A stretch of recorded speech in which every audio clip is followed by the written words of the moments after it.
diremos alguna. Así que vamos con los bloques, Emilio. Primero tenemos, básicamente son 3 bloques. El primero, me gustaría hablar de actualidad y he hecho pues una diferenciación. Todo lo que es actualidad geopolítica. He visto que haces unos informes conscientes de actualidad cada trimestre. Creo que el siguiente te toca en un mes, así que no sé si te lo habrás preparado o no, pero me encantaría poder hacer un poco ese análisis de actualidad trimestral en cuanto a lo social, económico y político, que es por donde se mueve. Luego tendremos un bloque de actualidad de consciencia. Este no te lo he visto hacer tanto con este título, aunque siempre es el tema, ¿no?, que tratamos. Actualidad de consciencia humana y planetaria. Luego vamos a ir a un tema que me parece también de la máxima importancia y muy de actualidad también, que es el tema de la vida y la muerte. Está habiendo pues un incremento en las muertes en todos los países.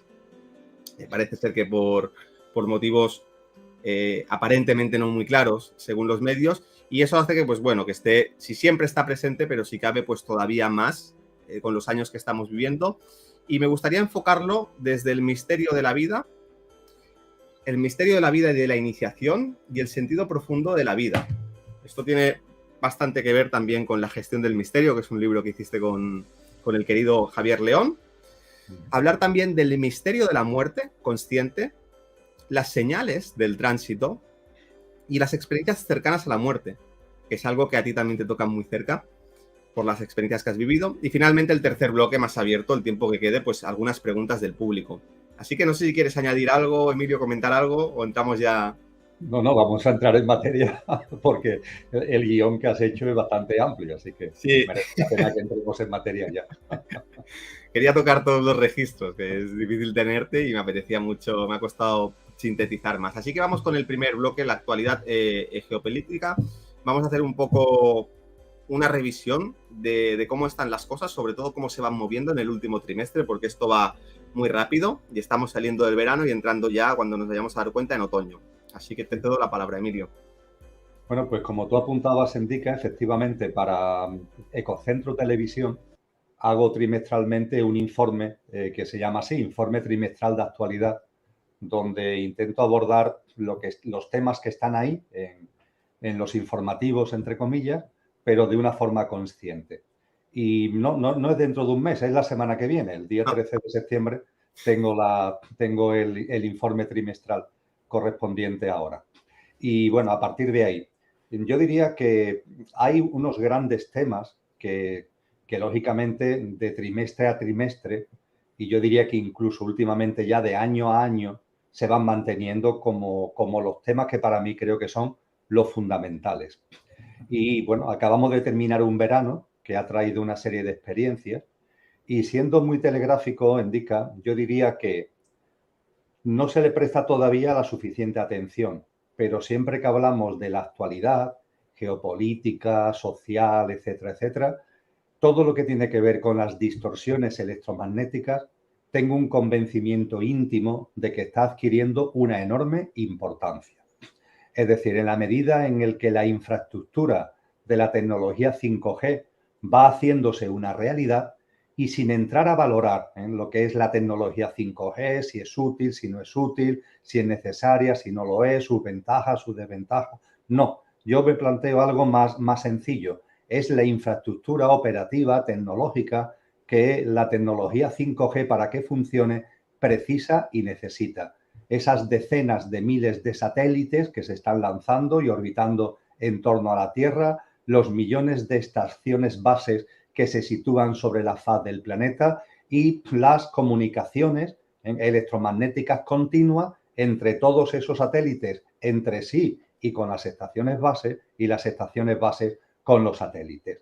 Esto lo que significa es que la humanidad y la madre Tierra en su conjunto estamos metidos en una tela de araña que cada vez es más densa, una tela de araña electromagnética. Y ya por ahí aparecieron antes como vanguardia lo que se llaman las personas de alta sensibilidad, ¿verdad? Indica que nos venían avisando de los efectos que estas distorsiones electromagnéticas tienen para la vida en general y para el ser humano en particular. Y creo que en estos momentos estas distorsiones electromagnéticas están ya afectando de un modo que la mayoría de las personas afectadas no se dan ni siquiera cuenta. pero que tienen que ver con nuestro estado de ánimo, tienen que ver con nuestro carácter, tienen que ver con nuestro día a día. Percibo que hay demasiadas personas que van por la vida como si estuvieran agriadas, un carácter agrio, como enfadadas, tensas, como encolerizadas, que saltan a la primera, ¿no? Eso evidentemente tiene también motivos emocionales y mentales, pero creo que hay un telón de fondo de distorsiones electromagnéticas que, ya que me has preguntado, creo que es un tema que cuando hablamos de la actualidad tenemos que tener muy presente. Las distorsiones electromagnéticas crecientes en esa tela de araña en la que estamos metidos. Y desde luego, después de lo que han sido en todo el hemisferio norte durante el verano, en estos últimos meses, las famosas olas de calor, etcétera, etcétera, el cambio climático. El cambio climático. Un cambio climático en donde sí decía que con la tecnología 5G creo que lo importante no es el debate sobre sus ventajas, sobre sus desventajas, sino que lo importante es darnos cuenta del sistema operativo, ¿no? Del entramado tecnológico que la tecnología 5G necesita. Pues en el cambio climático diría algo parecido. Creo que no nos debemos perder en el debate sobre las causas, que si es la mano humana, que si son procesos naturales, que si es un fenómeno, como yo percibo, ¿no? Multicausal, donde inciden distintos factores, pero con independencia de eso, lo más importante es que algo está ocurriendo con relación al clima en sentido amplio, que está ya afectando a nuestra vida cotidiana, que está afectando a nuestra realidad y que está poniendo en solfa elementos básicos incluso del hábitat de supervivencia. No, por supuesto, que nos debería importar mucho más de lo que nos importa de multitud de especies de vida de todos los reinos de la naturaleza, sino también del ser humano. Entonces, los impactos cada vez más rotundos, cada vez más evidentes del cambio climático, mientras que las instituciones y los poderes oficiales no solamente no hacen nada, sino que lo que hacen es para incentivar precisamente todos estos efectos negativos, creo que es el segundo elemento que merece la pena destacar en el momento presente que estamos viviendo. Se hace estratégica como para darse cuenta de algo tan obvio como lo que estamos compartiendo. Te voy a hacer tres preguntas en el mismo orden en el que tú las has ido planteando. Hemos empezado con el electromagnetismo. Te las lanzo y tú te estructuras como quieras. En cuanto al tema del electromagnetismo, la pregunta muy, muy directa. Es cierto lo que dices, obviamente hay muchos factores, en todo lo que hemos hablado hay un montón de factores, desde lo emocional, la situación de tensión, pero también puede haber un factor electromagnético que esté afectando psicológicamente y a nivel energético, vibracional, a los seres humanos, relacionado con todo el tema de los 5 gatos y todo esto. Lo cierto es que es difícil a veces discernir porque yo ya cada vez tengo más el pensamiento de que a veces hasta que no estamos muy mal, no nos damos cuenta de que estamos mal, pero el juego ya no es tanto estar muy mal para darte cuenta, sino no llegar a percibir, a darte cuenta del potencial que puedes llegar a tener estando muy bien. Que te mantengas más o menos en un promedio. Entonces, uno se puede sentir más o menos bien y dice, no hay problema, yo estoy bien. Pero ¿cómo podrías llegar a estar en el caso de que estuvieses expresando sin limitaciones tu potencial? Entonces, en relación a este tema, ¿cómo crees o qué reflexiones has llegado en cuanto a cómo protegerse de ese electromagnetismo? Si crees que ese electromagnetismo obviamente no afecta igual a todo el mundo, pero en el caso de que esté afectando, si tu nivel vibracional es alto y tú tienes una capacidad de transmutación, tienes un cuerpo energético bien estructurado, con una buena cantidad de energía, con capacidad de irradiar, ¿hasta qué punto eso puede proteger? Primera pregunta. Segunda, en cuanto al tema del cambio climático, ¿qué porcentaje crees que es causa humana y qué porcentaje tiene que ver con cuestiones astrológicas del Sol, del planeta Tierra, de ciclos, igual que hay estaciones a lo largo de todo un año, igual que hay día y noche, hay ciclos que son mayores, algunos muy amplios, otros intermedios y cuesta más discernir porque no tenemos registros ni tenemos una vida que nos permita ver esos patrones. Entonces, ¿hasta qué punto crees que se mueve ese porcentaje? Porque probablemente haya un porcentaje, haya más de un factor. Y por último, en cuanto al tema de la Tierra plana que has introducido, pregunta también muy directa. Desde que hablamos ha pasado mucho tiempo, hay mucha información, tú eres una persona muy bien informada. ¿En qué punto está este tema? Tanto si consideras que hay argumentos de valor para poder justificarlo, como si consideras que hay argumentos de más peso para considerar que la Tierra es esférica, Y en tanto un caso como en otro, ¿cuáles crees que son las motivaciones, tanto para introducir un tema que está cogiendo tanta fuerza como el de la Tierra plana, como en el caso de que sí, te inclines más hacia una posibilidad de Tierra plana, entendiendo que cuando hablamos de Tierra plana no hablamos de ese modelo de una pizza que se cae el agua por los lados, sino hablamos de un modelo muy complejo, científico, que trata de explicar desde la ciencia cómo funciona, cómo ese modelo que nos has explicado puede funcionar, ¿no? en una Tierra plana, multidimensional, etcétera, etcétera. Entonces, ¿cuáles serían las motivaciones que hay detrás? Muy bien. Empezando por la primera cuestión que planteas. Sin ningún tipo de duda, cuando un ser humano en conciencia va avanzando en su plenitud, eso genera en nosotros un campo de fuerza vibracional. Y ese campo de fuerza vibracional, entre comillas, aunque no sea su objetivo, pero nos protege de las distorsiones electromagnéticas de nuestro entorno. Es decir, la expansión de la conciencia, que per se tiene un valor importantísimo, como elemento secundario y también significativo, genera un campo de fuerza que nos permite estar aislados o paliar en gran medida esas distorsiones electromagnéticas. Esto ocurre con la expansión de la conciencia, es decir, con tener una mirada trascendente de la vida, con tener una práctica de vida coherente con esa mirada trascendente de la vida, el percibir en nosotros que hay algo imperecedero que va más allá de la muerte, el que ese algo imperecedero vaya teniendo una mayor presencia en nuestra cotidianidad. Todo esto es lo que yo denomino expansión de la conciencia y esto nos protege de estas distorsiones electromagnéticas. Y tú has citado algo muy importante. Todos los seres humanos tenemos un cuerpo etérico o energético. Ese cuerpo etérico o energético es el que aporta vitalidad, el que nos aporta el ánimo, la fuerza vital para vivir nuestro día a día, para desde que nos levantamos hasta que nos acostamos poder vivir la vida con fuerza, con ganas, con entusiasmo. Y ese cuerpo etérico, mantenerlo lustroso, mantenerlo potente, es básico, es fundamental y muchas tradiciones espirituales nos hablan de esto. A partir de ahí, amén de este estado de conciencia y amén de este cuerpo etérico que aporta vitalidad y que recibe ese prana, ¿no?, que hablan los orientales, ese prana que nos rodea, que está en el sol fundamentalmente, que está en la naturaleza, captar ese prana y transmitírselo a nuestro cuerpo físico, que tenga también su impacto en nuestro mundo emocional y nuestro mundo mental.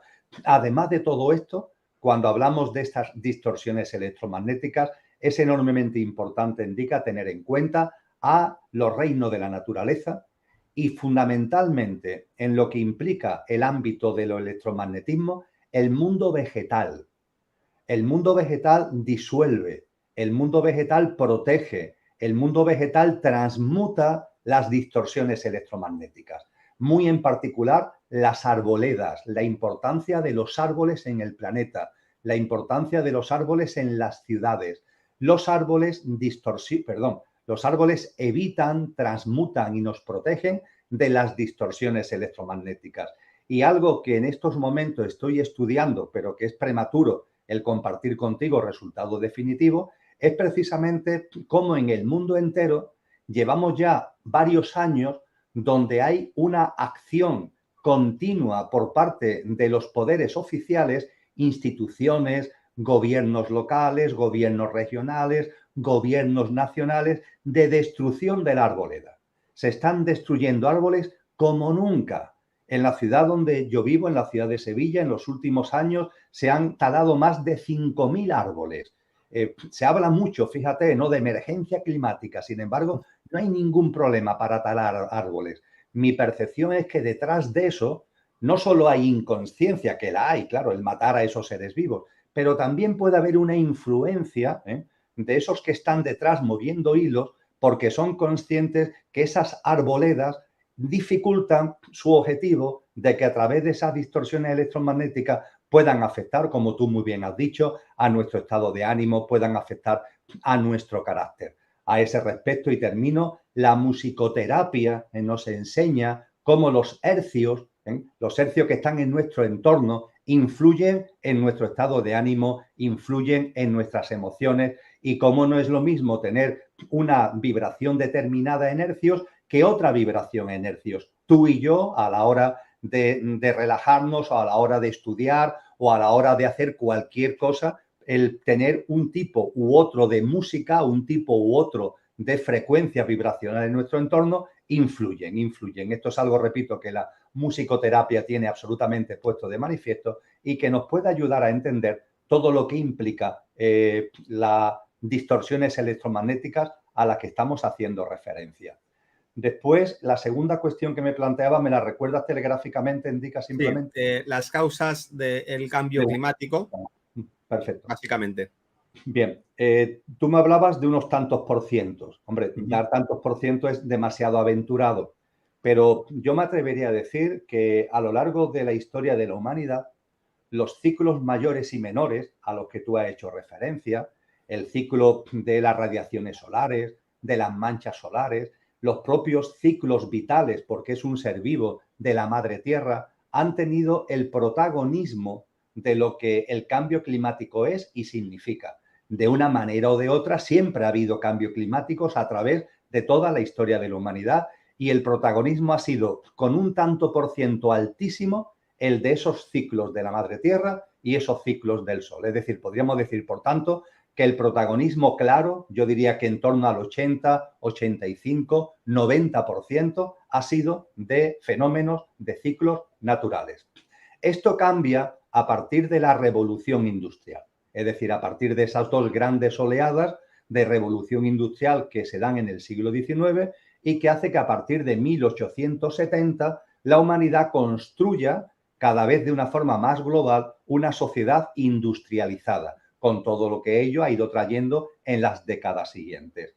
A partir de ahí, las influencias de lo natural siguen presentes, por supuesto, pero ha ido aumentando cada vez más el protagonismo de la mano humana. Es decir, esa mano humana que podía ser un 10% hablando en términos históricos, ha ido aumentando su peso, ha ido aumentando su peso, ha ido aumentando su peso. Y en mi modesto entender de las cosas, ahora con otros especialistas publico un libro sobre cambio climático que saldrá en diciembre de este año 2022. Hoy día el tanto por ciento mayor es la mano humana. Yo diría que hoy día la mano humana tiene un peso de en torno a 2/3 del cambio climático que estamos viviendo y 1/3 se debe a fenómenos naturales. Se ha invertido la tortilla por completo y por supuesto que los procesos naturales tienen importancia, pero el protagonismo está en una sociedad, en un sistema socioeconómico que por sus pilares, por sus cimientos, por su despliegue y por su desenvolvimiento daña gravísimamente a la madre tierra y daña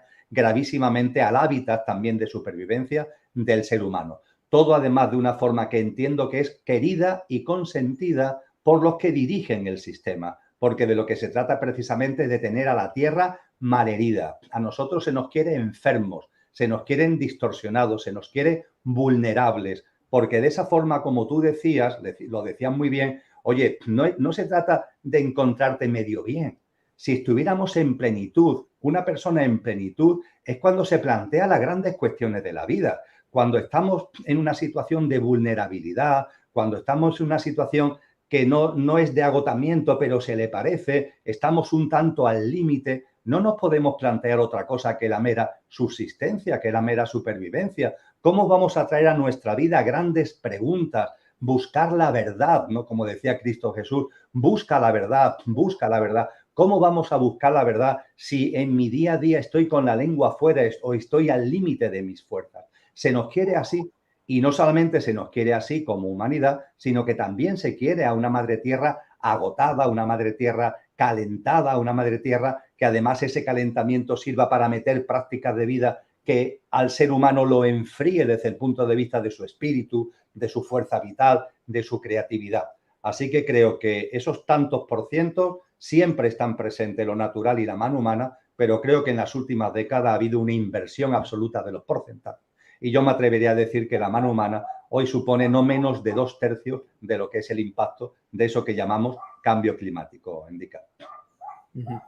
Sí, sin duda. Se ve muy claro al final la agenda hacia dónde dirige, ¿no? Y es como claramente todo va hacia robots biológicos, la humanidad de robots biológicos a todos los niveles, psicológico y a nivel también físico, y un planeta, pues eso, tecnológico, donde las cosas que que pueden de manera natural revertir esa huella de la humanidad, como son, por ejemplo, los árboles, como son los mismos procesos climáticos de reciclaje de la humedad del agua. Vemos cómo están pues, los cielos por las mañanas en todas las grandes ciudades.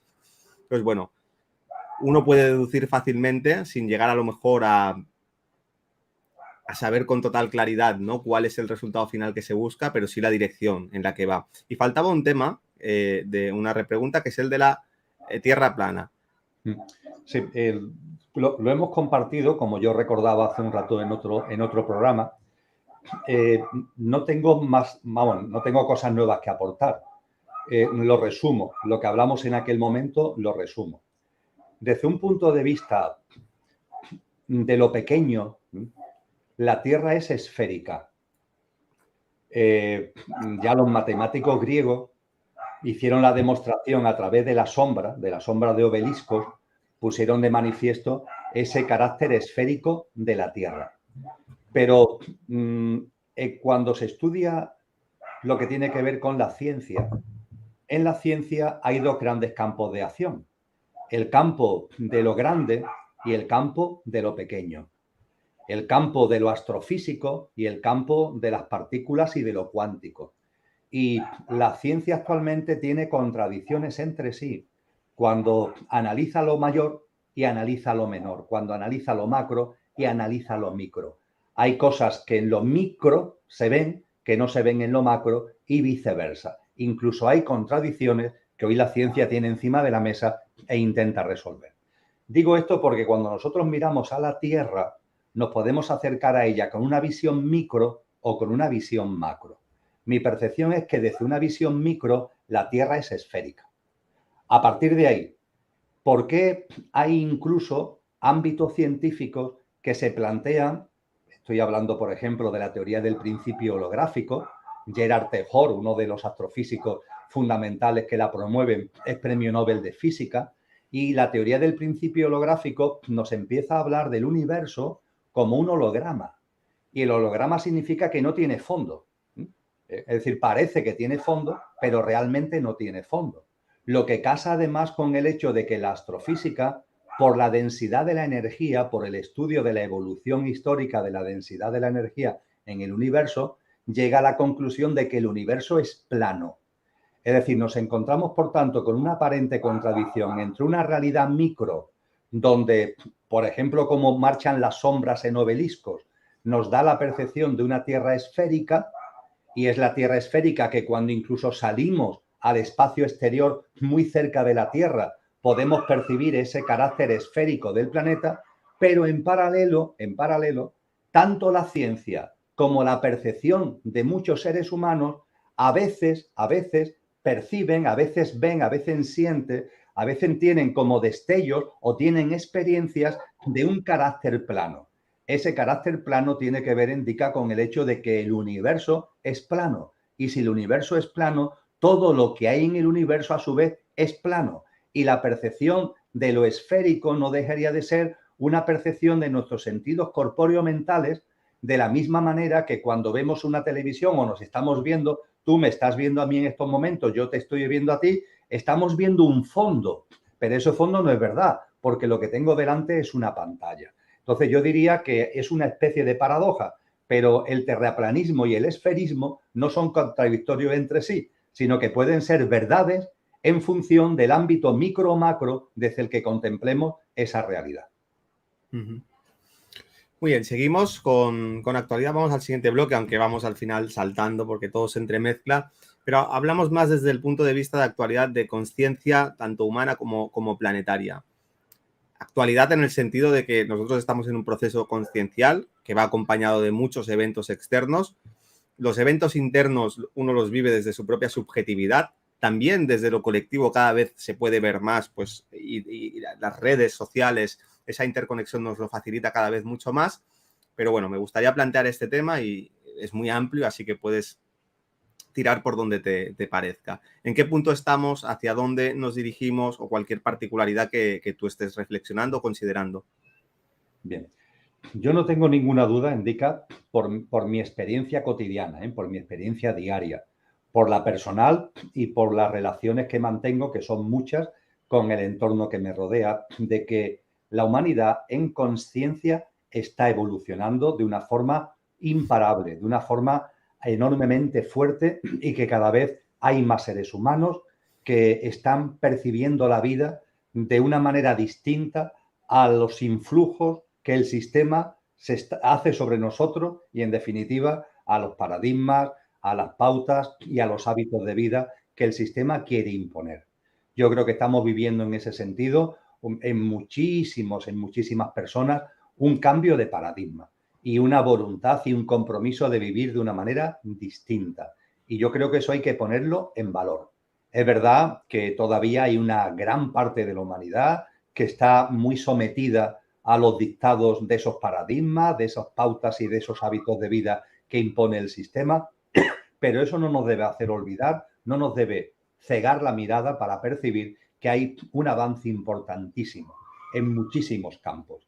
Este mes de agosto yo he tenido la experiencia de donde vivo, en la ciudad de Sevilla, de contemplar como una enorme cantidad de personas se movilizaban con algo tan aparentemente tonto como el salvar la vida de un árbol. Hablábamos de los árboles hace un momento, ¿verdad? Pues el intento de tala de un árbol centenario, de un ficus en el barrio de Triana, ¿no? Y la movilización ciudadana espontánea, autónoma, ¿no?, que se ha organizado, las personas que cuando empezaron a talar ese árbol, afortunadamente se consiguió a través de un auto judicial parar la tala y el árbol se ha salvado. Pero cuando se estaba metiendo mano a ese árbol y los borbotones de savia sangraba el árbol conforme se le iba talando, era espectacular, Indica, ver a la cantidad de hombres y de mujeres que en la calle lloraban sintiendo la vida que se estaba yendo de ese ser vivo, ¿no? Esto para mí tiene una enorme importancia, es decir, el hecho de que vayamos también saliendo del antropocentrismo, el hecho de que vayamos viendo nuestra unión con la vida, el hecho de que vayamos viendo la vida también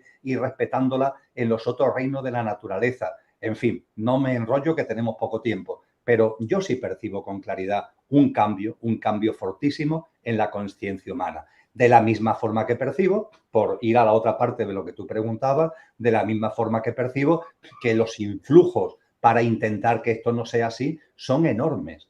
Los influjos que van dirigidos, no voy a repetir lo que hemos comentado ya, pero sí lo quiero recordar, a que no estemos plenos, a que no estemos en plenitud, a que seamos vulnerables de muchas formas, desde el punto de vista de nuestro estado energético y físico, desde el punto de vista de nuestra situación económica, porque esa vulnerabilidad nos convierte en débiles, nos convierte en manipulables y nos convierte en personas que se nos puede, entre comillas, llevar a un sitio a otro. Eso lo estamos viendo. Y en el ámbito de las redes sociales, yo lo que invitaría fundamentalmente es a un compromiso, a una responsabilidad.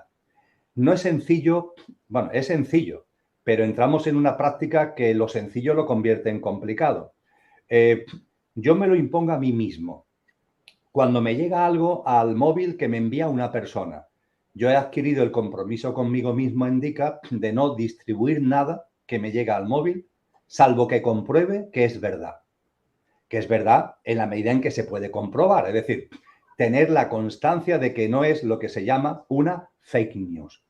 Esto lo he asumido como un compromiso conmigo mismo. Yo no puedo servir de vocero de lo que llega a mi móvil sin hacer yo de filtro de la veracidad, en la medida de mis posibilidades, de la veracidad que puede tener esa información. Creo que esto es un compromiso que todos deberíamos asumir con nosotros mismos. Sé que a veces nos puede y quedamos muy bien porque nos viene algo que nos resulta curioso y ya se lo estamos enviando a un grupo de WhatsApp o a 2 grupos de WhatsApp o a 10 amigos. Y parece que de esa forma nos hacemos notar y caemos mejor porque compartimos, porque divulgamos, pero hay que tener un compromiso con nosotros mismos para no ser una especie de meros reboteadores de lo que nos llega sin que nuestra conciencia y nuestro discernimiento actúe. Creo que esto es fundamental y también es fundamental la selección. Tenemos que ser selectivos. Tenemos que tener muy claro que en el mundo de las redes hay de todo y creo que ya somos mayorcitos o deberíamos serlo como para tener muy claro cuáles son aquellas plataformas, cuáles son aquellos canales, cuáles son aquellas personas que merecen la pena escuchar, que merecen la pena sintonizar, que merece la pena atender. Y a partir de ahí, todo lo demás, que hay un enorme jaleo, un enorme ruido, dejarlo a un lado. Creo que tenemos que ser muy selectivos. Hay plataformas, no es por regalarte los oídos como la tuya, que yo aconsejo. Oye, que estás interesado en otra versión de la realidad, en cuestiones que no aparecen en los informativos. Por ejemplo, pues el canal de Endique es un canal magnífico para que estés al tanto. Aconsejo el tuyo y otros canales, ¿no? Pero hay que ser selectivo, no vale cualquier cosa. Creo que tenemos que ser ya de una vez mayores de edad desde el punto de vista de la conciencia. Y esto lo plasmo y concluyo, por tanto, en estas dos prácticas, que son prácticas de conciencia aplicada a las tecnologías y aplicada a las redes sociales. No ser reboteadores, hacer una labor de discernimiento en lo que de mi móvil, no en lo que entra, que no puedo controlarlo, pero sí en lo que sale. Eso entra dentro de mi responsabilidad y tiene que ver con mi discernimiento igualmente el ser selectivo y no estar permanentemente enganchándome a todo lo que me dicen, ni a todo lo que me llega, ni a todo lo que hacen publicidad, ni a todo lo que me va llegando por un lado ni por otro, porque eso nos mete en una maraña de confusión y finalmente altera nuestro ritmo de vida y a partir de la alteración de nuestro ritmo de vida altera nuestro mundo emocional y altera nuestro mundo mental. Yo coincido en que cuando nos vamos a lo sutil, ni siquiera mucho, ya comprendiendo lo sutil como lo emocional y lo mental, que es, vamos, está a la orden del día y tiene un poderío en nuestra vida superior a lo físico. Al final lo físico sirve a lo emocional, podríamos decir casi. Cuesta mucho cuando nos vamos a lo sutil mantener un criterio y un discernimiento que en lo físico, porque es más tangible, se ve muy claro. Entonces está muy bien trazar analogías. Y lo que estabas diciendo de la información, para mí es muy claro. Al moverme en redes y ir profundizando, porque profesionalmente es una herramienta y canales como Telegram, donde circula mucho la información. La información es un alimento emocional y mental, y espiritual también puede serlo. Entonces, cuando uno pone delante suyo un plato de comida y está todo el día saturándose y comiendo cualquier porquería sin filtrarla, metiéndose cualquier mierda dentro del cuerpo, se entiende muy claramente, uno lo ve y saltan las alertas de que eso no es sano, no es saludable. Incluso tomas conciencia de que eso te está sentando mal. Pero cuando te vas a lo sutil, de lo emocional, de lo mental, de la información, tal como circula hoy en día, se pierde esa referencia. Y estoy muy de acuerdo en que no llegamos a percibir la gravedad, la dimensión de ese hábito de ser reboteadores de información constantemente, de no filtrar, de no tener tampoco un criterio para discernir en qué porcentaje algo que puede ser bueno llega a ser malo, como la medicina, como el alimento. La medicina es saludable, pero la tomas en dosis microscópicas o incluso homeopáticas, y ahí es donde produce un efecto positivo. Entonces, con la información negativa, con todo esto, ya estando las cartas encima de la mesa, creo que hay que ser muy cuidadoso y entender que es importante nutrirnos de todo, pero que hay alimentos que tienen que ser mucho más abundantes, como las verduras, como la comida fresca, ecológica, como el agua, y hay otros que tienen que ser mucho más selectivos, como son alimentos que son importantes, las noticias duras, negativas, de lo que está sucediendo en el mundo, pero que no pueden ser la base de nuestro menú. Así que coincido mucho en eso porque es algo que veo y que no... Como estamos con el móvil y estamos con otra cosa y ni siquiera le ponemos conciencia a eso, no nos damos cuenta del impacto en cadena que puede llegar a generar y cómo se generan esas viralizaciones de cosas y enfocan la conciencia en nuestro día a día. Bueno, quería hacer ese apunte. No sé si quieres añadir algo más, Emilio, si no seguimos.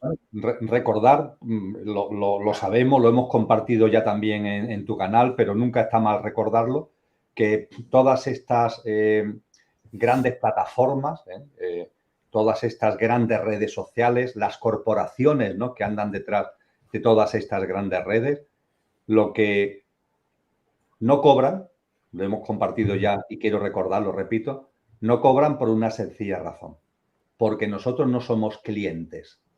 Si fuéramos clientes de esas redes, nos cobrarían, pero los seres humanos no somos clientes de esas grandes redes, de esas grandes plataformas. Somos el producto que venden. Somos el producto que venden.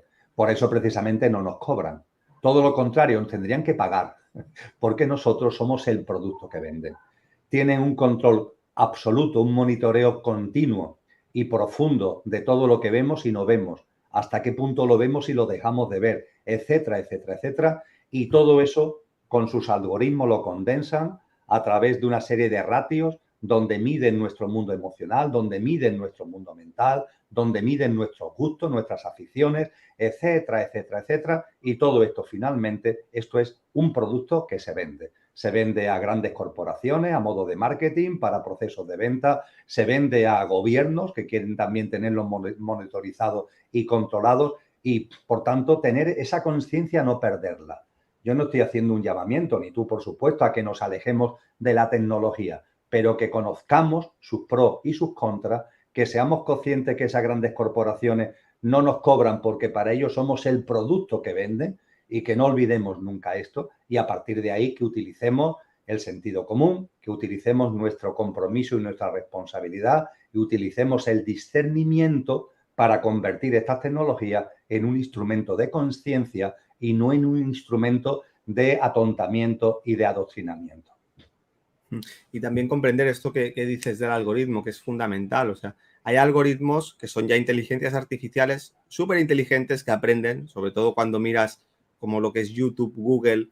Hemos visto con la censura de una manera muy clara, porque no tenían otra opción, tenían que mostrar un poco eso, porque al final, si de manera orgánica la información la hubiesen dejado circular, la dejasen circular, eso sería un potenciador de la conciencia, de lo real, de lo orgánico, de lo que se está moviendo. Entonces es muy importante comprender que los algoritmos, por cómo están programados, porque el algoritmo al final está programado por un ser humano, pero están programados para no servir a la luz, para servir a la naturaleza inferior, por la propia, no digo, estoy convencido de que es deliberado, pero incluso aunque no fuese deliberado, simplemente por esas descargas de dopamina, eso que sirve a los instintos más primarios del cerebro límbico, lo sexual, lo morboso, aquello que despierta en ti, aunque solamente sea por eso, y creo que va mucho más allá, que hay algo deliberado para manipular la percepción de conciencia, la opinión pública, que es lo que crea realidad. De hecho, Julian Assange decía que a él lo que le horrorizó más es ver cómo todas las guerras se habían podido producir únicamente porque contaban con la manipulación de los medios de comunicación. Si no, ninguna guerra se hubiese podido producir. Con el respaldo de las mentiras difundidas por los medios de comunicación. Entonces, los algoritmos al final, cuando tú ves lo que te muestran, el tipo de música que sale, el tipo de programas, es todo para servir la naturaleza inferior.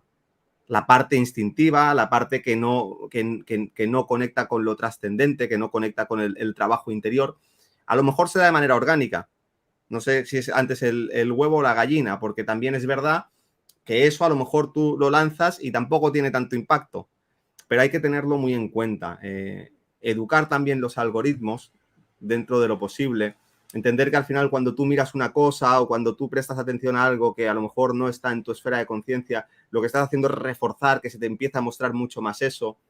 Y entonces es un tema al final que cuesta mucho de darse cuenta de las implicaciones que tiene, de cómo nos afecta, de la adicción que genera también el estar ahí, en toda esa vorágine de información con el teléfono en el bolsillo y la desconexión de la realidad, de que lo que sale por los medios de comunicación y por las redes sociales no es la realidad, es una parte muy sesgada de la realidad que está para condicionar la opinión pública y para producir un efecto que está muy estudiado a través de la geoingeniería, que hay institutos que se dedican a ello y que además se promocionan ya abiertamente.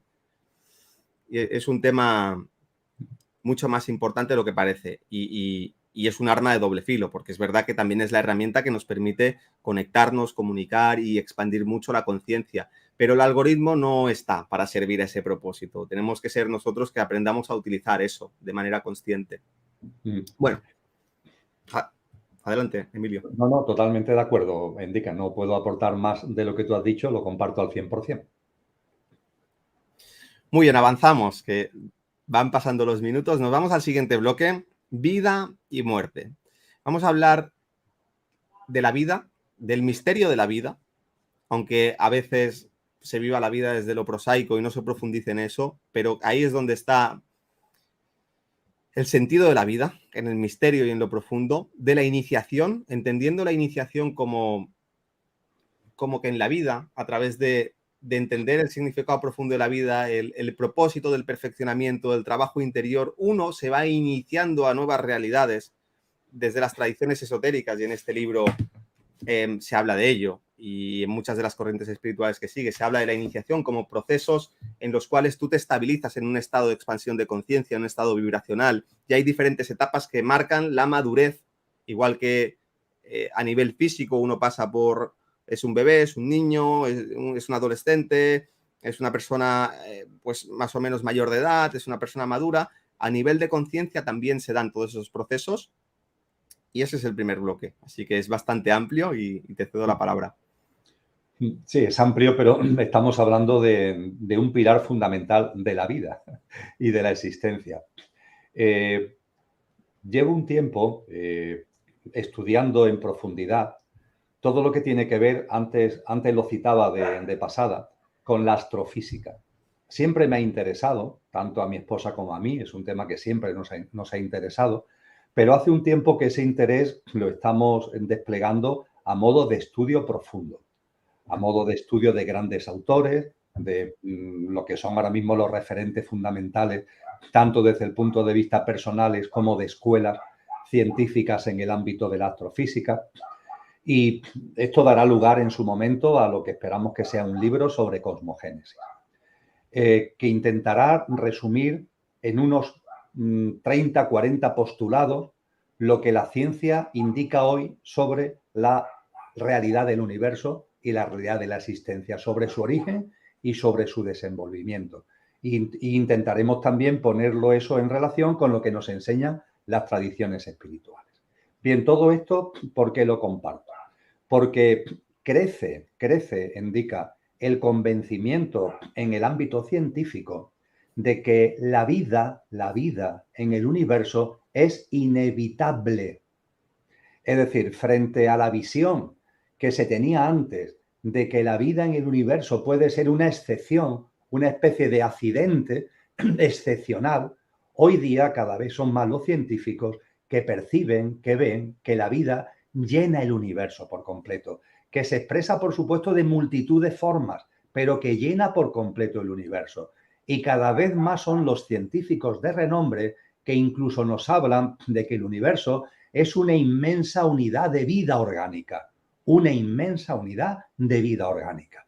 Sería como un ser humano, pero a lo bestia. Es decir, lo que en nosotros son células, pues estaríamos hablando de planetas y de estrellas. Lo que en nosotros son órganos, estaríamos hablando de galaxias. Y todo tiene un sentido. Es decir, la visión de que la vida llena el universo y de que el universo es una inmensa unidad de vida orgánica, lleva a su vez a la convicción de que no hay azar, de que no hay casualidades, sino que esa vida y el universo mismo se despliega con un sentido. Y sentido, es importante que lo recordemos, que tiene las mismas letras que destino y no es casual. Cuando hablamos de sentido, también hablamos de destino, se forma en castellano con las mismas letras. En definitiva, cuando hablamos del universo, cuando hablamos de la realidad majestuosa en la que vivimos, tenemos que percibirlo cada vez más como una vida en despliegue, como una vida en evolución, de la que nuestra vida forma parte, y forma parte, como muy bien ya nos enseñó Willy Jigger con su famoso libro La ola es el mar, no forma parte de una manera pequeñita como un grano de arena en el desierto, no. Es verdad que mi vida, la tuya, son olas en la gran vida, en el gran océano de la vida del universo. Pero siendo olas, somos también el océano, somos también la vida misma, porque es esa vida la que está expresando, es esa vida la que se está expresando en ti. Cuando esto lo vamos, de alguna forma, no viendo intelectualmente, que es un paso evidentemente necesario, sino que lo vamos integrando, vamos comprendiendo lo que los orientales llaman el Tao.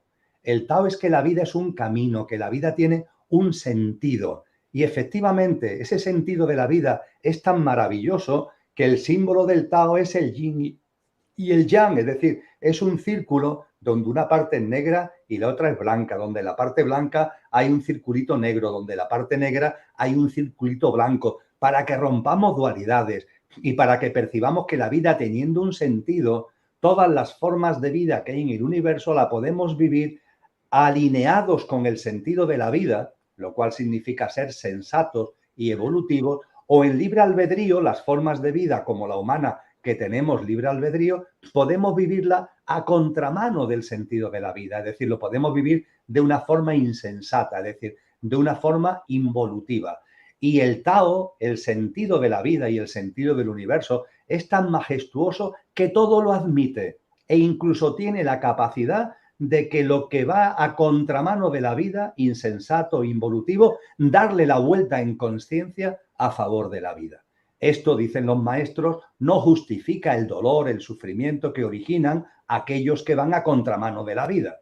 Ir a contramano de la vida es el servicio a mí mismo, el yo, y yo soy aquí lo único que importa y lo único importante, pasando por encima de los demás, de los seres humanos, de las otras formas de vida. Eso origina dolor, eso origina sufrimiento, y los maestros nos dicen, ese dolor y ese sufrimiento no lo justificamos. Allá cada uno en su proceso evolutivo, su alma, etcétera, etcétera, al originar ese dolor y ese sufrimiento. Pero que seamos conscientes que en lo macro el sentido de la vida es tan majestuoso que incluso lo involutivo lo convierte en evolutivo. Llegado a este punto, cuando vamos teniendo esta comprensión de las cosas en Dika, nos han dicho los maestros, date cuenta, nunca vas a encontrar el sentido de tu vida. Nunca. Si lo que buscas es el sentido de tu vida, nunca lo vas a encontrar. Busca el sentido de la vida y cuando halles el sentido de la vida, encontrarás el sentido de tu vida. Porque tu vida no tiene sentido si no es dentro del sentido de la vida. Bajo la influencia de nuestra personalidad, bajo la influencia de nuestro ego, de nuestro pequeño yo, nos empeñamos, ¿no?, en buscar el sentido de mi vida, de mi vida. Y ahí están las sabias, ahí están los sabios que nos dicen, no busques el sentido de tu vida, busca, integra, date cuenta del sentido de la vida y a partir de ahí descubrirás inmediatamente cuál es el sentido de tu vida. Esto también, utilizando palabras que vienen de místicos españoles, vendría a decir algo así, utilizando un término que creo que hay que poner entre comillas, pero que, en fin, al hilo para no divagar demasiado, es el que voy a utilizar, que es el término Dios. A mí me gusta mucho más el término oriental de aquello, porque no se le puede, es innombrable, pero en fin, en Occidente se le llama Dios. Pues bien, lo que nos enseñan los místicos cristianos, lo que nos enseñan los místicos sufis, es algo tan sencillo como ve a Dios en todas las cosas. Ve a Dios en todas las cosas. Y a partir de ahí, ve todas las cosas con los ojos de Dios. Primero ve a Dios en todas las cosas y a partir de ahí ve todas las cosas con los ojos de Dios. Evidentemente, lo que hablamos aquí de Dios es una percepción de la divinidad que no es antropomórfica, no es un señor de barba que anda por ahí para juzgarnos, premiarnos o castigarnos, sino que estamos hablando de esa divinidad que impregna la vida misma, que es la vida misma, que es la existencia, que está fuera y que está dentro. Y al estar dentro, desde mi divinidad, la percibo fuera. Y percibiéndola fuera, no me quedo solo en ver a Dios en todas las cosas. Es que como está en mí, veo todas las cosas con los ojos de esa divinidad que está en mí. Y eso indica es el camino de la iniciación. Eso es la iniciación. La iniciación es un camino que nos saca del cascarón del pequeño yo, nos saca del cascarón de la mirada del ego, de la mirada corta, del mí, del sentido de mi vida, de mi personalidad, de mis circunstancias, el yo y mis circunstancias del que hablaba maravillosamente Ortega y Gasset. No, salimos de ese cascarón. Tenemos una perspectiva más amplia de la vida y cuanto mayor vaya siendo esa amplitud en nuestra visión, iremos avanzando en lo que se llaman grados de iniciación. Los grados de iniciación son la integración de la vida como una realidad que te trasciende a ti, aunque a su vez tú eres parte inexorable e importantísima de esa vida, de la misma forma que el punto de una esfera es la esfera misma. Y los procesos de iniciación de los que Javier y yo hablamos en el libro que tú has sacado a colación, que es un resumen o una aproximación a los procesos de iniciación que siempre se han enseñado en todas las escuelas de misterio, en todas las corrientes esotéricas y en todas las tradiciones espirituales, es precisamente eso. Sal del cascarón de tu pequeño yo y empieza a observar la vida con perspectiva. Decía Elena Blavatsky, monta en el ave de la vida. No vivas la vida aquí pegado a la tierra, tienes que montar en el ave, tienes que tener perspectiva para percibir la grandeza, para percibir la grandiosidad de la vida y de tu vida y de comprender lo que es tu vida en el contexto de esa vida. Y en definitiva también, y concluyo, esto tiene que ver con lo que se nos enseña especialmente en la ciencia del yoga, donde todo el camino del yoga es un camino que va dirigido a samyama, a la verdadera meditación, las fases superiores del Raja Yoga, donde en el estado superior de meditación, que es samadhi, el ser humano puede percibir, el ser humano puede experimentar, es el culmen, es la culminación, indica, de la iniciación, que esa barrera entre el yo y lo que me rodea, esa barrera entre el sujeto y el objeto es ficticia. Y esa barrera el ser humano puede romperla. Diríamos que la persona que culmina el proceso de iniciación se diluye la barrera entre el sujeto y el objeto. Sí, tú vives, tú existes, tú eres, pero todo lo que te rodea no deja de ser distinto de tú y todo lo que está ahí no es distinto de ti. Se rompen esas barreras y esta diría, de una forma coloquialmente expresada y muy rápida, que es la culminación del proceso de iniciación indica. Me gustaría hacer una breve aportación.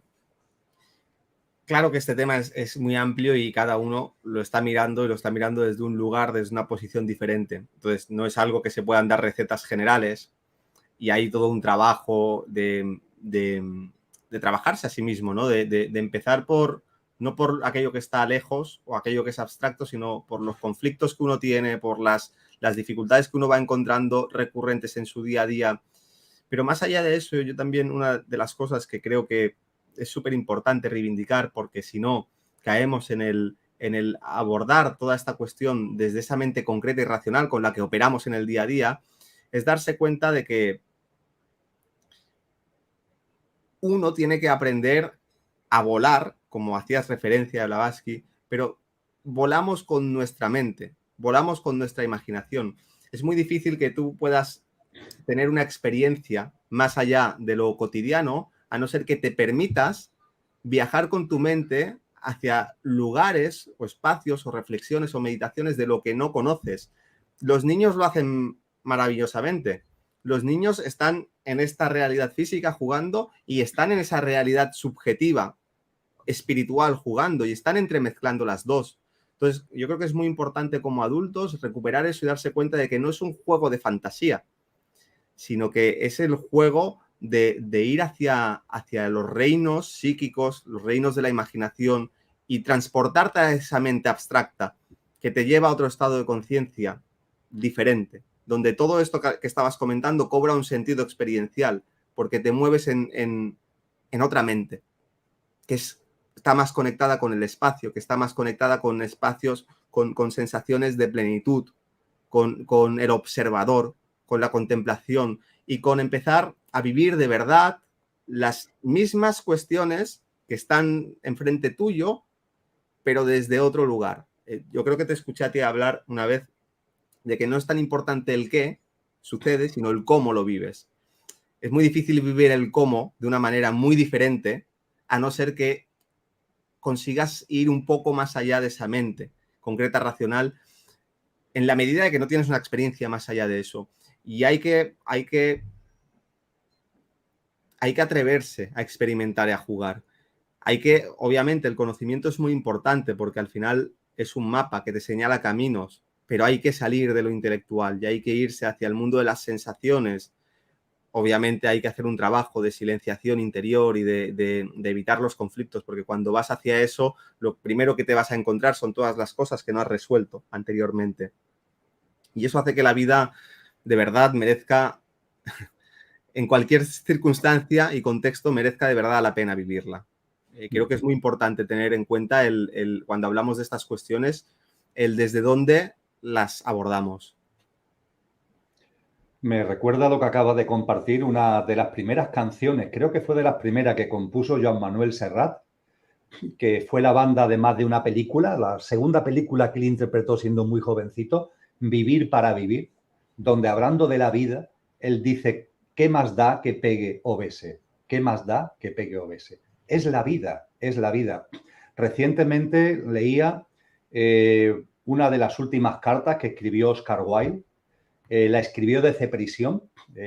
Oscar Wilde, siendo un personaje de los más famosos de Inglaterra, es encarcelado allá por 1895 por su homosexualidad y es encarcelado y condenado a trabajo forzado.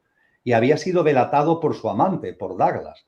Y él escribe una carta, estando en la cárcel, escribe una carta a Douglas, llevaba 2 años y medio en la cárcel Oscar Wilde, en Dica, y le escribe una carta que fue publicada a la muerte de Oscar Wilde y que hoy la podemos encontrar. Es una carta como las cartas antiguas. Hoy es un libro de 110 páginas y lo podemos encontrar con el título De Profundis. De Profundis. Aconsejo, a la hora de entender lo de pegar y besar la vida, aconsejo enormemente la lectura de esta carta de Oscar Wilde, porque él perdona a Douglas.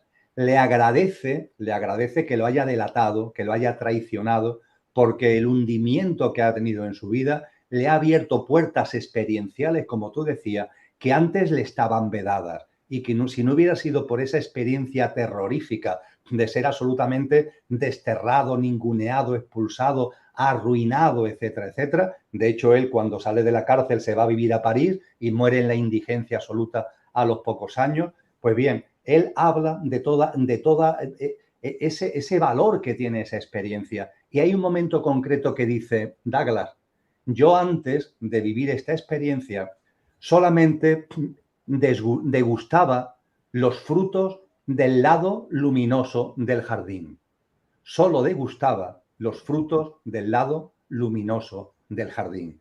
Gracias a la experiencia que estoy viviendo, me he dado cuenta de que también hay frutos en el lado oscuro del jardín. Y me he dado cuenta que esos frutos también me producen deleite. También son frutos dignos de degustar. Y hoy percibo los frutos, hoy saboreo los frutos de todo el jardín. El lado luminoso y el lado oscuro. La verdad es que es conmovedor cuando entramos en esto.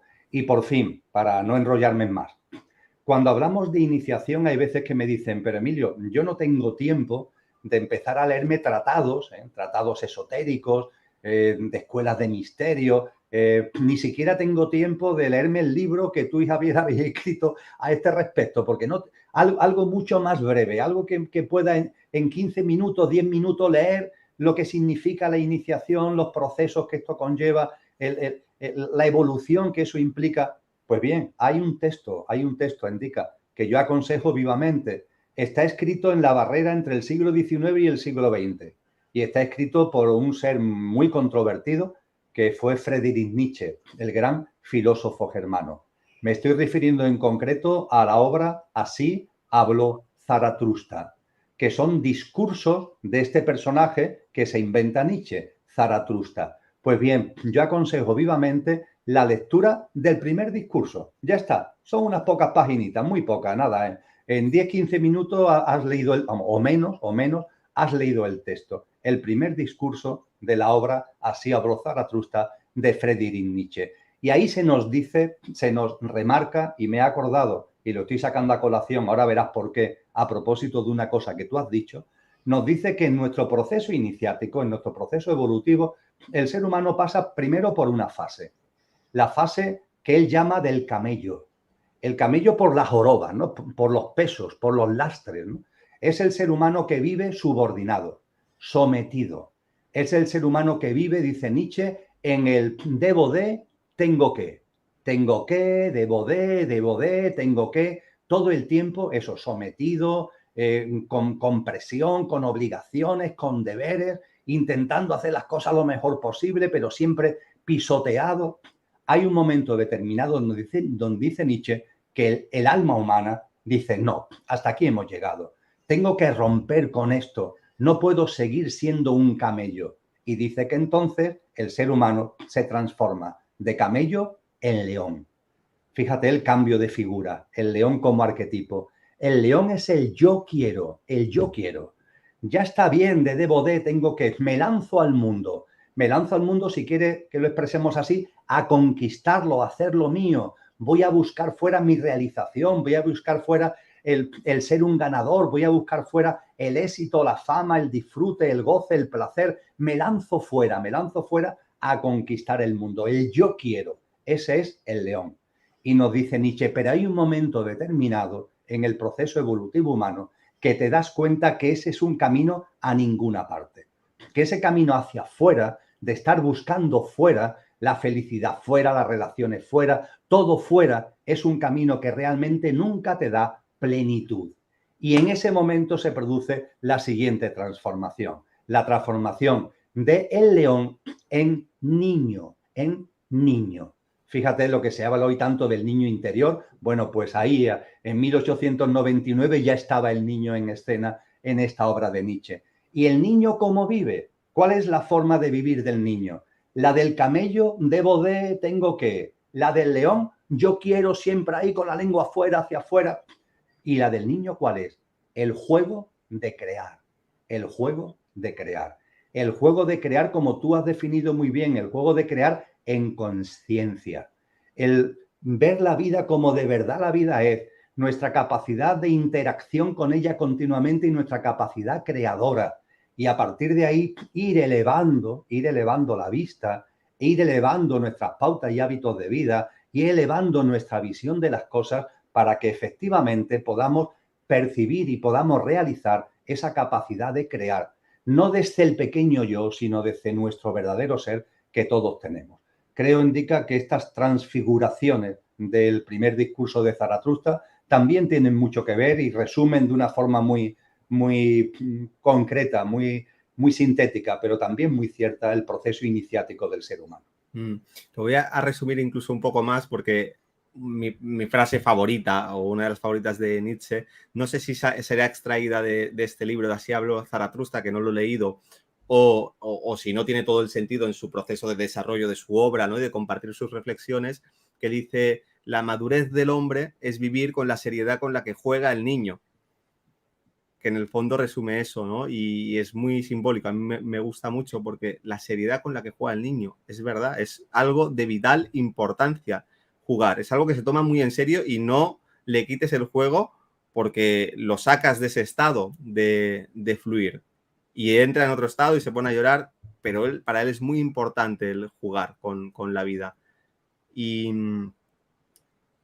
eso, o sea, creo que lo complicado es llegar ahí, porque ahí no se llega a través de adquirir conocimiento, sino que hay que ir a tocar todas esas heridas, ya que hablabas del niño interior, ¿no? Todas esas huellas que van quedando, ¿no? Y ir quitando todo ese lastre para de verdad, ¿no? Poder volver a conectar, ¿no? Desde una madurez mayor, pero con ese estado de simple, ese estado además de bienestar, ese estado juguetón y ese estado donde estás dentro y estás fuera al mismo tiempo y vas jugando y vas moviéndote entre lo externo y lo interno, lo subjetivo y lo objetivo. Así que vamos un poco pasados del tiempo que habíamos pactado. No sé cómo lo ves, si compartimos unas preguntas del público o nos da para el último tema del bloque, que es la muerte, como tú prefieras, Emilio. No, yo lo dejo a tu elección, Indica, de verdad. No, por mi parte, encantado, lo uno, lo otro, como tú, lo dejo a tu elección, que para eso tú diriges el programa. Pues venga, vamos a extendernos un poquitín más. No hace falta que tampoco nos enrollemos muchísimo, pero el misterio de la muerte consciente, las señales, y esto buscando por ahí algún vídeo vi que hablabas, no vi el vídeo, pero vi que hablabas también de las señales del tránsito y luego desde lo particular, tu experiencia personal, las experiencias cercanas a la muerte, que fue, yo creo, un momento muy culminante en tu vida que pues, fue transformador y que marcó una etapa, no sé hasta qué punto, un cambio de dirección. Así que hablemos un poco de la muerte, del misterio de la muerte. Además he visto que entraban preguntas, así que las agruparemos con este bloque. Muy bien. Quizá lo primero es a tener en cuenta de que todos los sabios y sabias que están ahí como referentes de la civilización, todas las tradiciones espirituales, todas las escuelas filosóficas trascendentes, multitud de textos y documentos desde hace milenios y desde hace muchísimo tiempo que el ser humano ha ido escribiendo y ha ido compartiendo. Todo lo que las experiencias cercanas a la muerte ponen de manifiesto, todo lo que nos indican las personas que tienen el don, porque cada uno tenemos nuestros dones, y hay personas que tienen el don de ver desencarnados, es decir, de ver almas que acaban de fallecer sus cuerpos físicos y que están desencarnando. Todo esto indica, para mí, son fuentes que hablan con claridad de que hay vida más allá de la muerte. No es una creencia, no, es algo que viene dado, que tiene el soporte en todas estas grandes fuentes, ¿no? Siempre que escribimos un libro, siempre que mantenemos una tesis o una hipótesis, necesitamos fuentes, ¿no?, para reforzar eso que estamos diciendo. Pues creo que hay fuentes muy importantes que nos hablan con claridad de que la vida es mucho más que la vida física. Diríamos que la vida es un continuum que se despliega por distintas habitaciones y fundamentalmente ahora estamos en la habitación de la vida física. Cuando nuestro cuerpo físico fallece, vamos a una especie de vestíbulo, que es el tránsito por el que accedemos a la otra habitación de la vida, que es la habitación de la vida en el plano de luz. Pero la vida es un continuum y lo que somos, ahora está aquí, en esta habitación. Cuando mi cuerpo deje de funcionar, pasaré a estar en la otra habitación. Y tanto en la habitación de la vida física como en la habitación del plano de luz, soy yo. El yo soy del que tanto nos han hablado las tradiciones espirituales, el ser. Hay que diferenciar, afortunadamente otros idiomas no, pero el castellano lo permite, entre ser y estar. El ser es un continuum, el estar depende. Ahora estamos en la habitación de la vida, en el plano físico, y habrá un momento determinado que lo que somos estará en la vida de la habitación en el plano de luz. Creo que es muy importante tener en cuenta esta diferencia fundamental entre el ser y el estar. Dicho esto, la muerte consciente. ¿La muerte consciente qué significa? La muerte consciente significa que desaparece la muerte. Es decir, yo no tengo ningún tipo de duda, indica, de que este cuerpo y esta personalidad que es Emilio, hay un momento determinado que va a morir. Pero sé igualmente que lo que yo soy no se va a ver afectado por la muerte de Emilio. Es decir, la muerte de mi estar no va a afectar a mi ser. Y cuando se produzca ese momento, yo lo viviré no desde el estar, lo viviré desde el ser. Y lo que percibiré desde el ser y desde la conciencia, mira, ya llegó el momento. El coche que estaba utilizando ya ha dejado de funcionar. Me bajo del coche y voy a la habitación de la vida en el plano de luz. Mi ser pasa a estar en ese otro plano, en esa otra habitación, que es el plano de luz. Y lo hago con plena conciencia. Hay seres humanos a lo largo de la historia de la humanidad que esto lo han hecho una realidad. Yo aspiro a vivir mi muerte física de esta manera, un acabarse del estar, pero mi ser sigue en su plenitud, en conciencia vive esa muerte de este estar y su paso a ese nuevo estar en la habitación del plano de luz. Y hay una frase, hemos hecho referencia a distintos autores, ahora vamos a ir a algo que es mucho más que un maestro para mí, ¿no?, que es Cristo Jesús. Cristo Jesús, cuando ha resucitado, pasa 40 días aquí con su cuerpo de resurrección, que es el cuerpo etérico, el que utiliza, el cuerpo físico había fallecido, utiliza el cuerpo etérico como cuerpo de resurrección durante los 40 días que está aquí, y en esos 40 días se dirige a sus discípulos, los que están con él, y le dice: hay entre vosotros aquellos que no probarán la muerte. El no probar la muerte. El no probar la muerte, ¿qué significa? El no probar la muerte es algo que tenemos todos los seres humanos a nuestro alcance. Y el no probar la muerte significa que cuando el cuerpo muere, tú sigues en plenitud de conciencia. Estabas en plenitud de conciencia el minuto antes del fallecimiento o el segundo antes del fallecimiento, y cuando el fallecimiento se produce, tú sigues en plenitud de conciencia. Estabas centrado en el ser y cuando cambia el estar, tú sigues centrado en el ser. Y no hay cambio en ti. Tú sigues siendo, tú sigues siendo ese ser. Ese no probar la muerte es el no probar la muerte de la que nos hablan muchas tradiciones. he cogido esta expresión de Cristo Jesús porque creo que es maravillosa para resumirlo, pero está en muchas tradiciones. Y el no probar la muerte significa también que en conciencia sabemos que, evidentemente, nuestra vida aquí es perecedera, pero también somos conscientes de que no es casual ni el cuándo ni el cómo, ni el cuándo ni el cómo. El cuerpo físico fallece no por casualidad. El cese del estar no es casual, tiene que ver con el ser. El ser está aquí por algo, un propósito de vida, lo que los orientales denominan el Dharma. Y cuando eso se ha cubierto, cuando eso se ha cumplido, dejamos este estar desde el ser que somos.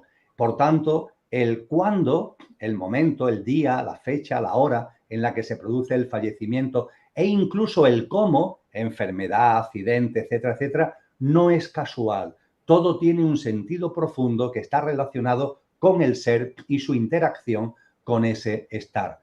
Y a partir de ahí lo que nos enseñan estos maestros es que cuando el ser humano va a llegar el momento de desencarnar, puedes percibirlo en conciencia. No hace falta que nadie te avise, no hace falta que nadie te diga nada. Tú empiezas a sentir en tu interior que has alcanzado la plenitud, es decir, que has cubierto el propósito de vida que te trajo aquí. Y a partir de ahí ya empiezas a darte cuenta que llega el momento de hacer el equipaje porque este estar se termina para que tu ser pase a otro estar. Pero nos dicen incluso que para las personas que esto todavía en conciencia le puede parecer muy extravagante o incluso un imposible, nos advierten de que la vida da señales. La vida, que estamos co-creando continuamente, da señales. La vida te indica, cuando vaya a llegar ese momento, la vida te lo va a indicar. La vida te va a reflejar, va a ser un reflejo de ti mismo para que te des cuenta que desde tu ser ha llegado el momento de partir, de abandonar este estar. Todo eso tiene que ver, indica, con la muerte consciente. Y las experiencias cercanas a la muerte lo que ponen de manifiesto es todo esto que estamos compartiendo, una experiencia cercana a la muerte como la que yo viví o las muchísimas que están documentadas, que están acreditadas, incluso por neurocirujanos, por científicos, por personal sanitario y personal médico, todas ponen de manifiesto esta enorme diferencia, interacción, pero a su vez diferencia que hay entre el estar y el ser. Y la muerte consciente es el destino natural en conciencia del ser humano. Es decir, el hecho de que la muerte deja de existir. Eres. Ahora estás, ahora no estás, estás aquí, estás allí y el ser se mantiene inmutable, el ser se mantiene en conciencia y no probamos la muerte.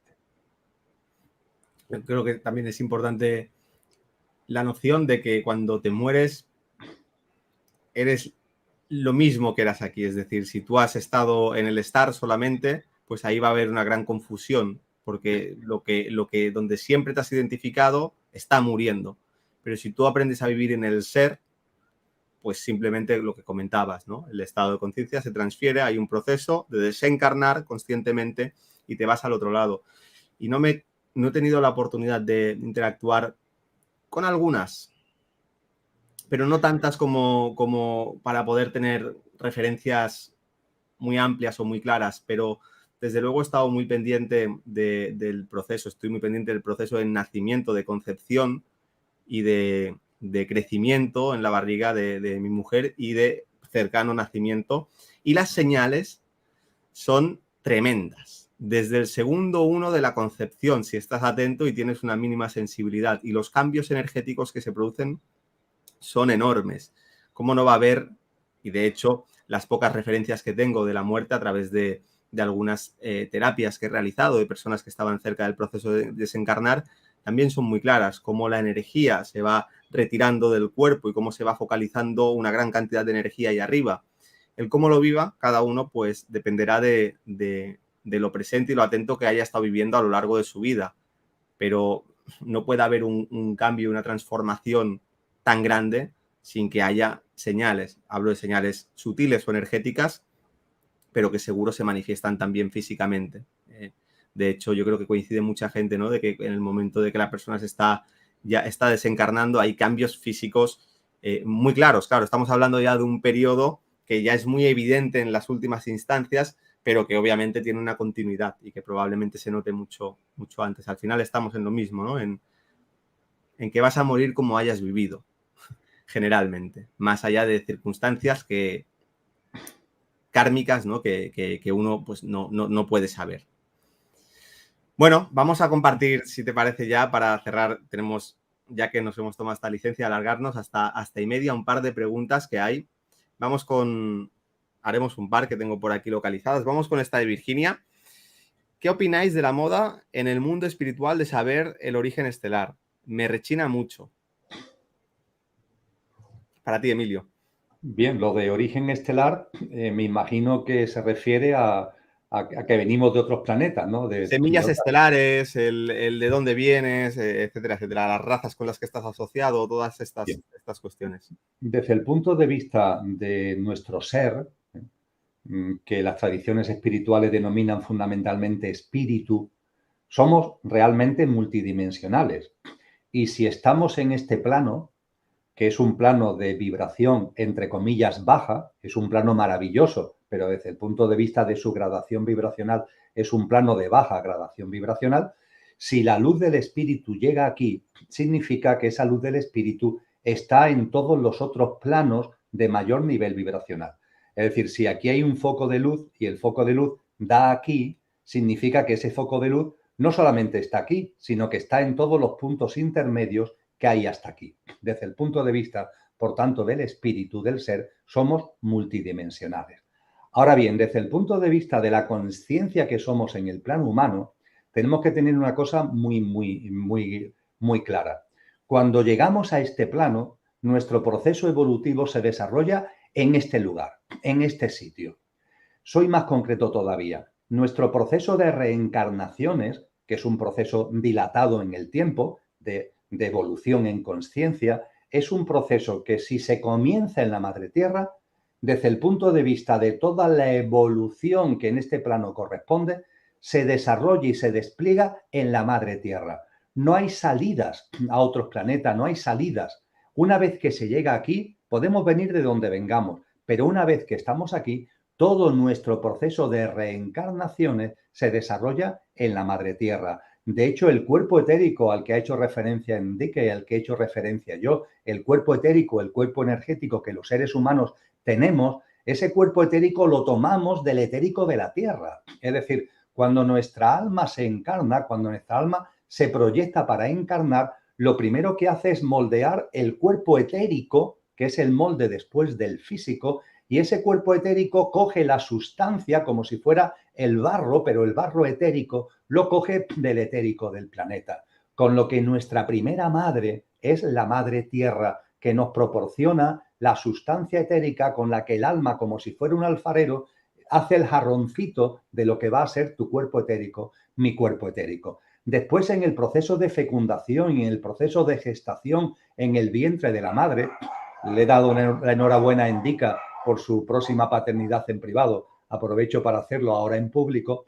Pues bien, ahora van a tener una hermosa niña. Pues bien, esa hermosa niña está ahora en el vientre de la mamá. ¿Y la mamá qué es lo que ha hecho? La mamá, sobre el molde del etérico, le ha ido suministrando los componentes del cuerpo físico. Es como si el etérico fuera el tapete de un rompecabezas, de un puzzle que lo suministra la Madre Tierra, y ahora la mamá biológica nos da las fichas genéticas, celulares, que se van poniendo encima del cuerpo etérico para formar ese precioso bebé que después, cuando nace, es un ser humano que se desarrolla físicamente, emocionalmente, mentalmente.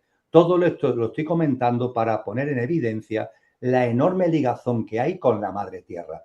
No es ninguna tradición espiritual, ninguna corriente espiritual seria habla de que cuando llegamos a este plano estamos aquí 2 encarnaciones, pero ahora encarnamos en las Pléyades y después encarnamos en Sirio y otra vez volvemos a encarnar aquí. Eso no lo mantiene ninguna tradición espiritual seria. Es mucho más una moda del supermercado espiritual, como dice esta persona, como dice Virginia, que una realidad. Así que yo comparto este sentir que tiene Virginia e insisto, venimos de muchos sitios. Una vez que llegamos aquí, nuestro proceso evolutivo en la Madre Tierra va ligado durante toda nuestra dilatada reencarnaciones en nuestro proceso de evolución en conciencia a la Madre Tierra.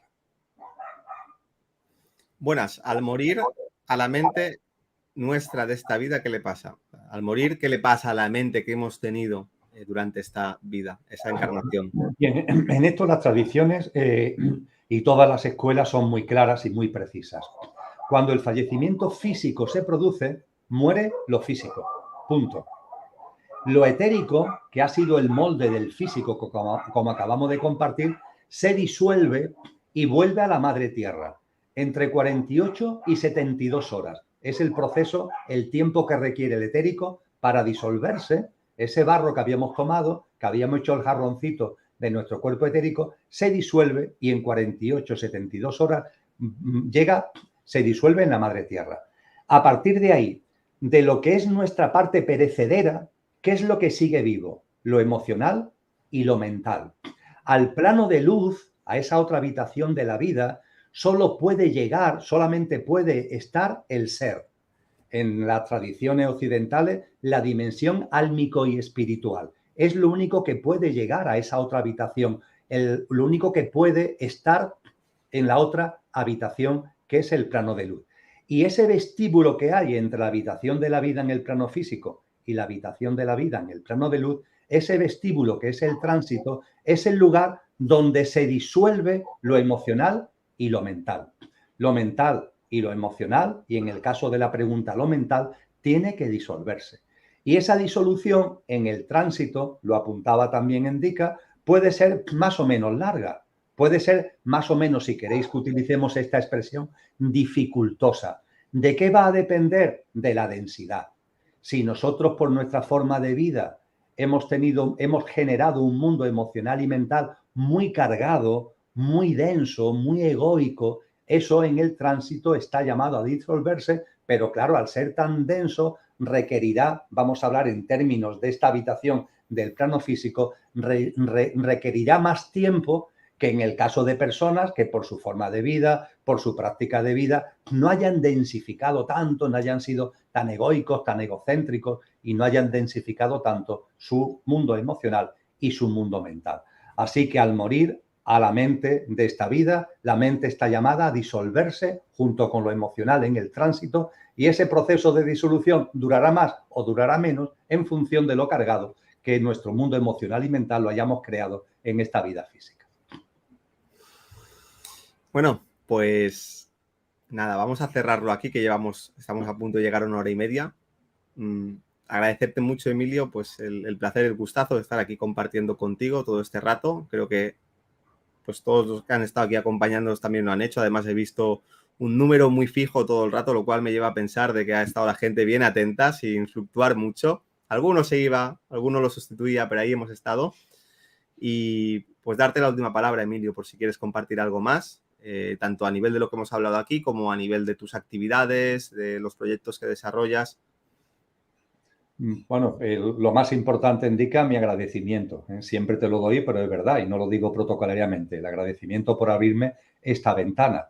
Desde el punto de vista de actividades, ya que tú andas por Cataluña, pues compartir que como todos los años impartiré un taller en Barcelona que este año 2022 será el sábado 5 de noviembre. Estaré allí compartiendo un taller en la tarde del sábado 5 de noviembre. Y por lo demás, tan importante como el agradecimiento y mucho más importante que mis actividades, que nos mantengamos con mucha conciencia, que nos mantengamos con mucho discernimiento, que nos mantengamos con mucha confianza en la vida y con mucha esperanza.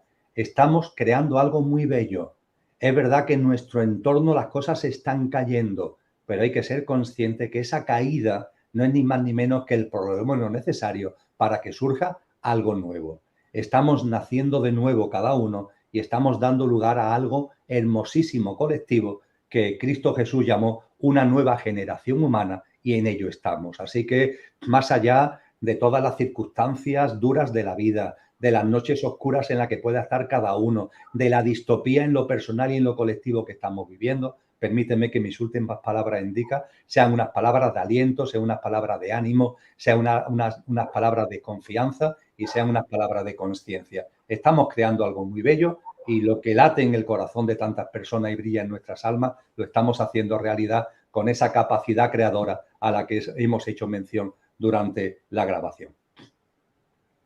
Pues con estas palabras de Emilio nos despedimos. Muchísimas gracias a todos y bueno, estaremos en contacto a través de las redes como de costumbre.